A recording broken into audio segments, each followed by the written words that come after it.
राधे राधे। शर्मा जी की कहानी चैनल पर आप सबका हार्दिक हार्दिक स्वागत, अभिनंदन। बहुत पुरानी बात है, किसी नगर में अनाम नाम का एक नव युवक रहता था। बेचारे के माँ बाप स्वर्ग सिधार चुके थे। गरीब होने के कारण उसके पास अपने खेत भी नहीं थे। औरों के खेतों में वह दिन भर छोटे मोटे काम करता, बदले में खाने के लिए आटा चावल ले आता। घर आकर वह अपना भोजन तैयार करता और खा पीकर सो जाता। जीवन ऐसे ही संघर्ष पूर्ण था। ऊपर से एक और मुसीबत उसके पीछे पड़ गई। एक दिन उसने अपने लिए 4 रोटियां बनाई, हाथ मुंह धोकर वापस आया, तब तक 3 ही बची। दूसरे दिन भी यही हुआ। तीसरे दिन उसने रोटियां बनाने के बाद उस स्थान पर नजर रखी। उसने देखा कि कुछ देर बाद वहां एक मोटा सा चूहा आता है और एक रोटी उठाकर वहां से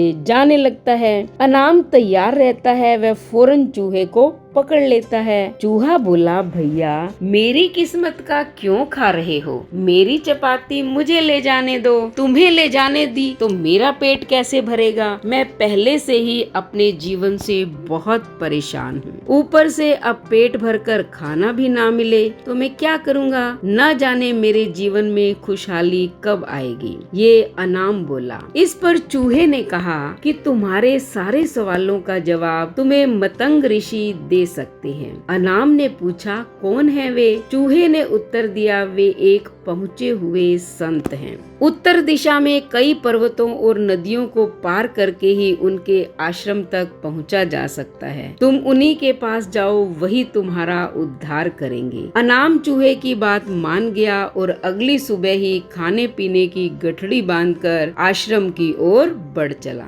काफी दूर चलने के बाद उसे एक हवेली दिखाई दी। अनाम वहां गया और रात भर के लिए शरण मांगी। हवेली की मालकिन ने पूछा कि बेटा कहाँ जा रहे हो? अनाम ने कहा, मैं मतंग ऋषि के आश्रम में जा रहा हूँ। मालकिन ने कहा, बहुत अच्छा, उनसे मेरे एक प्रश्न का उत्तर मांग कर लाना कि मेरी बेटी 20 साल की हो गई है, वह देखने में भी बहुत सुंदर है, उसके अंदर हर प्रकार के गुण भी विद्यमान है, परंतु बेचारी ने अभी तक एक शब्द नहीं बोला। पूछना कि वह कब बोलना शुरू करेगी। और ऐसा कहते कहते मालकिन रो पड़ी। अनाम ने कहा, जी आप परेशान ना हो, मैं आपका उत्तर जरूर लेके आऊंगा। अनाम अगले दिन आगे चल पड़ा। रास्ता बहुत ज्यादा लंबा था। रास्ते में उसे बड़े बड़े बर्फीले पहाड़ मिले। उसे समझ नहीं आ रहा था कि कैसे पार करूं। शाम हो रही थी, तभी उसे एक तांत्रिक दिखाई दिया जो वहां बैठकर तपस्या कर रहा था। अनाम तांत्रिक के पास गया और उससे बोला कि मुझे मतंग ऋषि के दर्शन को जाना है, कैसे जाऊं? रास्ता तो बहुत ही परेशानी वाला लग रहा है। तांत्रिक ने कहा, मैं तुम्हारा सफर आसान बना दूंगा, पर तुम्हें मेरे एक प्रश्न का उत्तर लाना होगा। अनाम ने कहा, किंतु जब आप मुझे वहां पहुंचा सकते हैं तो स्वयं क्यों नहीं चले जाते? तांत्रिक ने कहा कि क्योंकि मैंने इस स्थान को छोड़ा तो मेरी तपस्या भंग हो जाएगी, इसलिए मैं नहीं जा सकता। अनाम ने कहा, ठीक है, आप अपना प्रश्न बताएं। तांत्रिक ने कहा कि उनसे पूछना, मेरी तपस्या सफल कब होगी, मुझे ज्ञान कब मिलेगा? अनाम ने कहा, ठीक है, मैं इस प्रश्न का उत्तर जरूर लाऊंगा। इसके बाद तांत्रिक ने अपनी तांत्रिक विद्या से लड़के को पहाड़ पार करा दिया। अब आश्रम तक पहुंचने के लिए सिर्फ एक नदी ही पार करनी थी। अनाम इतनी विशाल नदी को देखकर घबरा गया। तभी उसे नदी के किनारे एक बड़ा सा कछुआ दिखाई दिया। लड़के ने कछुए से मदद मांगी। आप मुझे अपनी पीठ पर बिठाकर नदी पार करा दीजिए। कछुए ने कहा, ठीक है। जब दोनों नदी पार कर रहे थे तो कछुए ने कहा कि आप कहाँ जा रहे हैं? अनाम ने उत्तर दिया, मैं मतंग ऋषि से मिलने जा रहा हूँ। कछुए ने कहा, ये तो बड़ी अच्छी बात है, क्या तुम मेरा एक प्रश्न उनसे पूछ सकते हो? अनाम ने कहा, जी आप अपना प्रश्न बताइए। कछुए ने कहा, मैं एक असाधारण कछुआ हूँ जो जो समय आने पर ड्रैगन बन सकता है। 500 सालों से मैं इसी नदी में हूँ और ड्रैगन बनने की कोशिश भी कर रहा हूँ। मैं ड्रैगन कब बनूंगा? बस ये प्रश्न पूछकर आना। नदी पार करके कुछ दूर जाने पर मतंग ऋषि का आश्रम दिखाई देने लगा। आश्रम में प्रवेश करने पर शिष्यों ने अनाम का स्वागत किया। संध्या समय ऋषि ने अनाम को दर्शन दिए और बोले, पुत्र, मैं तुम्हारे किसी भी 3 प्रश्नों का उत्तर दे सकता हूँ। आप प्रश्न पूछो। अनाम असमंजस में फंस गया कि वह अपना प्रश्न पूछे या उसकी मदद करने वाली मालकिन, तांत्रिक और कछुए का। वह अपना प्रश्न पूछना चाहता था, पर उसने सोचा उसे मुसीबत में मदद करने वाले लोगों का उपकार नहीं भूलना चाहिए। उसे ये नहीं भूलना चाहिए कि उसने उन लोगों से उनके प्रश्नों के उत्तर लाने का वादा किया है। उसी पल उसने निश्चय किया कि वह खूब मेहनत करेगा और अपनी जिंदगी बदल देगा। लेकिन इस समय उन 3 लोगों की जिंदगी में बदलाव लाना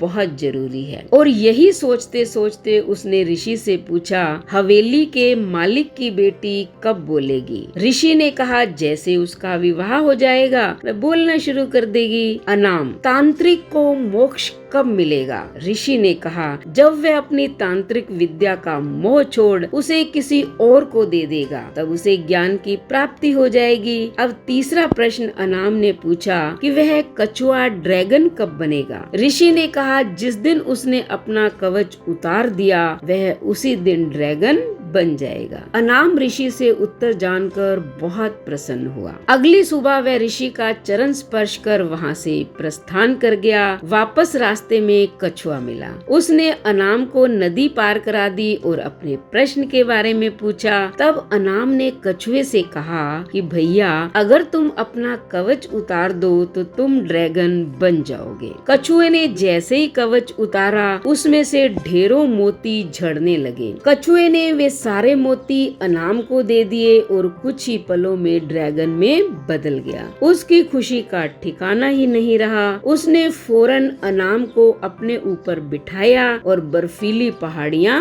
पार करा दी। थोड़ा आगे जाने पर उसे तांत्रिक मिल गया। अनाम ने उसे ऋषि की बात बता दी कि जब आप अपनी तांत्रिक विद्या किसी और को दे देंगे तो आपको ज्ञान की प्राप्ति हो जाएगी। तांत्रिक बोला, अब मैं कहाँ ढूंढने जाऊंगा किसी और व्यक्ति को? ऐसा करो कि तुम ही मेरी विद्या ले लो। और ऐसा कहते हुए तांत्रिक ने अपनी सारी विद्या अनाम को दे दी और अगले ही क्षण उसे ज्ञान की प्राप्ति हो गई। अनाम वहाँ से आगे बढ़ा और तांत्रिक से मिली विद्या के दम पर जल्द ही हवेली पहुँच गया। मालकिन ने उसे देखते ही पूछा और कहा कि ऋषि मतंग ने मेरी बिटिया के बारे में क्या कहा? जिस दिन उसकी शादी हो जाएगी वह बोलने लगेगी। अनाम ने उत्तर दिया। मालकिन बोली, तो देर किस बात की? तुम इतनी बड़ी खुशखबरी लाए हो, भला तुमसे अच्छा लड़का उसके लिए कौन हो सकता है? दोनों की शादी करा दी गई और सचमुच लड़की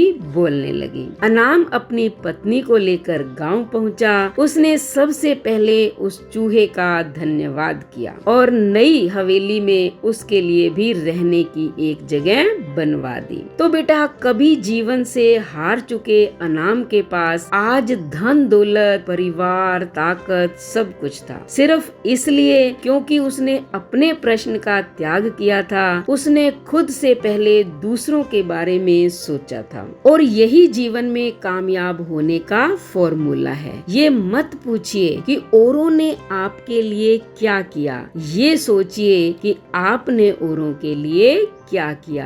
जब आप इस सेवा भाव के साथ दुनिया की सेवा करेंगे और दूसरों के लिए अपनी इच्छा का त्याग करेंगे तो ईश्वर आपके जीवन में भी चमत्कार करेगा और त्याग की ताकत से आपको जीवन की हर खुशियाँ सहज ही प्राप्त हो जाएंगी। तो इंटरेस्टिंग है ना आज की स्टोरी? तो आप भी इससे शिक्षा ग्रहण करें और फिर चैनल को सब्सक्राइब करें, अपने फैमिली मेंबर्स और फ्रेंड सर्कल में शेयर करें, लाइक और कमेंट करें और बेल आइकन के बटन को दबाएं ताकि ऐसी ही मोटिवेशनल स्टोरी का नोटिफिकेशन सबसे पहले आपको मिले। धन्यवाद।